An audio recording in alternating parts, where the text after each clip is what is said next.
Voltamos com o programa Retratos e hoje aprendendo mais sobre essa onda de manifestações de junho com o sociólogo Rudá Rissi, um dos autores do livro Nas Ruas. Rudá, você nos contava no bloco anterior sobre o perfil dessas pessoas que estavam nas ruas em junho do ano passado. Você nos falou, são jovens com idade entre 20 e 30 anos que não aceitam ser liderados. Universitários. Cada um, universitários, articulados, classe né? média, politicamente, muito universitários. E tinha liderança. Tinha. Mas é uma liderança totalmente diferente. É uma liderança que não aparece se auto-intitulando líder, mas tinha. Eles se reuniam, eles discutiam as palavras de ordem. Eu talvez esteja atravessando a tua pauta, mas eu queria só citar algo que eu vi que não se anunciou aqui em Belo Horizonte, mas ocorreu.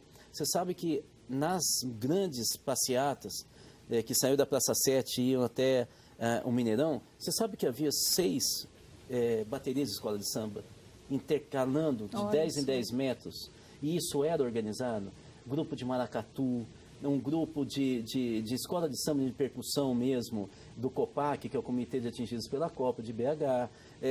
Eles organizaram isso. E para quê? Para dar ritmo, e se tivesse alguma palavra de ordem de provocação, eles aumentariam o som, e fizeram isso várias vezes, e aí não deixava criar conflito. Eles tentavam dividir os blocos quando tinha manifestantes que tinham palavras de ordem conflitiva. Então eles jogavam para um bloco mais para lá, para não ter conflito. E mais, esses líderes tinham rádios que eles alugaram para ficar falando ao longo das manifestações, um com o outro, falando, tira esse carro de som que foi acontecendo no dia 26, que tem gente já gritando que esse carro de som está querendo liderar, eles não querem. Eles vinham e tiravam o carro de som. Então, não foi exatamente algo desorganizado, pelo contrário. Foi e eles muito organizado, né? Muito. Mas eu falo como jornalista, porque eu tive a possibilidade de fazer a cobertura desses eventos aqui em Belo Horizonte, dessas manifestações. O que a gente percebia era o seguinte, quando a gente procurava alguém como porta-voz, a gente não encontrava, Rudá. Porque eles simplesmente falavam, a gente não tem porta-voz, aqui não tem alguém que represente aquele grupo, né? E uma outra coisa, quando a gente perguntava, mas qual é a pauta de reivindicações?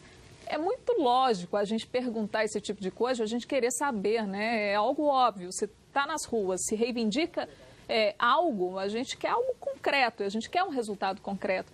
Mas isso não existia também. É óbvio para o século XX, para o século XXI não. Não é.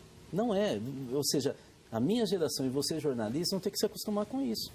Não é uma pergunta óbvia mais, porque eles desconfiam das organizações, e olha, em todos que eu entrevistava, todos falavam a mesma coisa, inclusive jovens filiados a partidos de esquerda.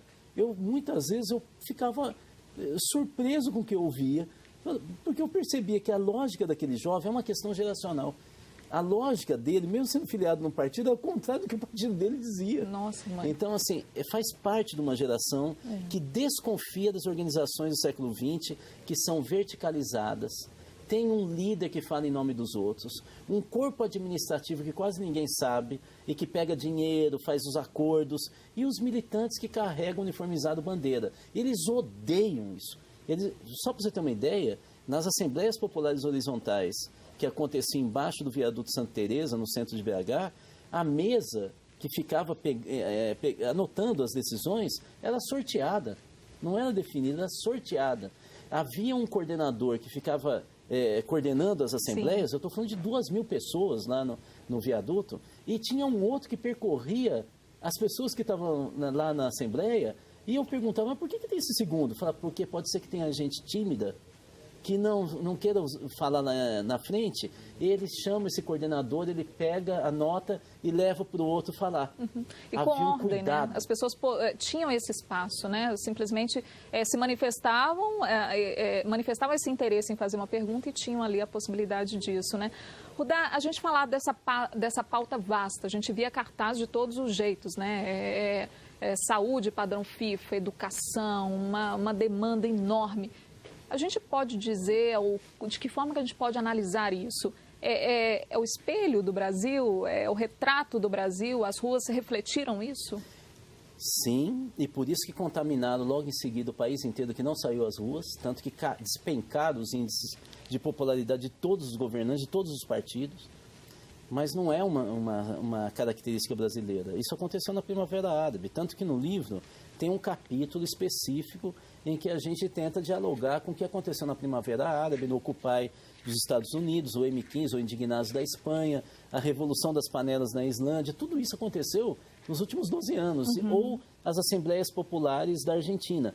Todas são iguais. Isso é muito impressionante. Contra a liderança, contra palavras de ordem única, espaço para que todos pudessem se expressar, ocupação de espaço público com autogestão daquele espaço, é sempre a mesma coisa. E situações espetaculares. Houve uma na Primavera Árabe que eles cercaram a Embaixada de Israel e no Egito, se não me engano, e um jovem de 20 e poucos anos, maluco, resolve subir no prédio de 10 andares da Embaixada de Israel e sobe pelo lado de fora, pela parede. Ele passa a se chamar Homem-Aranha, Spider-Man, e ele vai subindo e a população vai entrando em êxtase. Jovem. E ele chega no topo e tira a bandeira de Israel e coloca a bandeira da Palestina. Quando ele desce, a população que estava lá, milhares, estavam tão entusiasmados com aquele espetáculo que começa a abraçar e dar tapa nele de tal ponto que ele sai de lá direto para o hospital. Não porque ele subiu, porque ele foi... o cumprimento efusivo deixou ele numa situação... complicada. Então veja que isso se repete no mundo com esses jovens nessa faixa etária. É uma cultura das redes sociais. E você coloca aqui no segundo capítulo, que é exatamente esse capítulo que você contextualiza, né, esse movimento. O Brasil acordou, foi aí, para o século XXI? Foi. O Brasil, na verdade, eu me prestei uma brincadeira, mais ou menos, do Hobsbawm, falando de quando que começou o século XXI, né? Que ele diz que começou com a queda do Muro de Berlim, ou seja, antes de começar o século XXI ele já tinha começado. E eu estava querendo dizer que o Brasil, ele continuava com manifestações políticas típicas do século XX, né? Todos uniformizados, aquilo que eu acabei de falar. E em junho de 2013, apareceu pela primeira vez, em forma de multidão no Brasil, aquilo que você estava vendo na Europa, nos Estados Unidos, na América Latina, nos países árabes, né?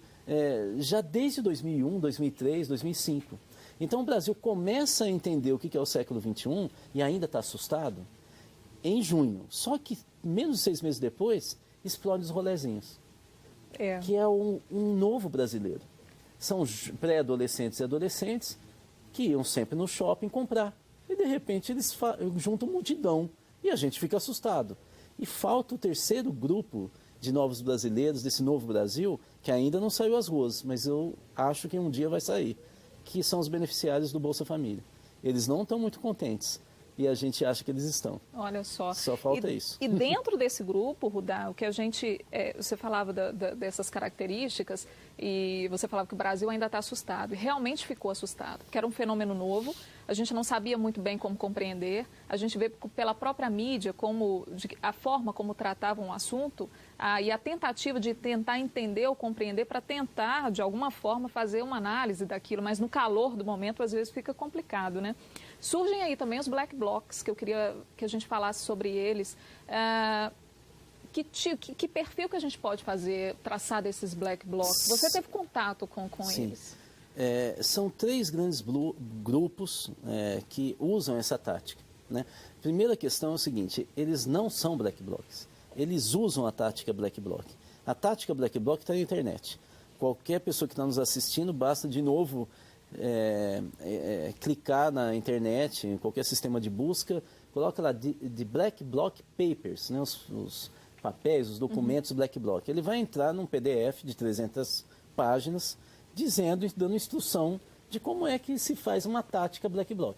É como se a gente falasse do 4-4-2 no futebol. Ninguém fala esse jogador é 4-4-2, mas fala o time usa. A tática, basicamente, ela começa na Alemanha, né? Porque havia na Alemanha, logo na virada, na verdade antes do século XXI, o bloco dos verdes, né? Que eram os ambientalistas, o bloco dos vermelhos, que eram os sindicatos, comunistas, socialistas, e os anarquistas resolvem brincar, e não só anarquistas, os meninos, falando do bloco preto. Então o Black Bloc é uma brincadeira para tirar o sarro no bloco verde e no bloco vermelho, que era assim que chamava na Alemanha. E eles eram pacifistas. E o que mais impressiona dentro dessa análise dos black blocs, que a gente vai voltar daqui a pouquinho, é que são pessoas articuladas, novamente essas pessoas surgem, né, Rudá? Pessoas que, inclusive, já participaram de movimentos fora do país, como, por exemplo, manifestações no Egito. Exatamente. Né? Vários. Vamos voltar falando sobre esse assunto daqui a pouquinho. A gente está conversando com o sociólogo Rudá Rissi. A gente está tentando entender esse fenômeno, né? Essas manifestações de junho do ano passado. A análise desse movimento está retratada em um livro, Nas Ruas. O livro lançado pelo Rudá, com a parceria também do antropólogo, fotógrafo Patrick Yarley. Daqui a pouquinho a gente está de volta. Fique por aí.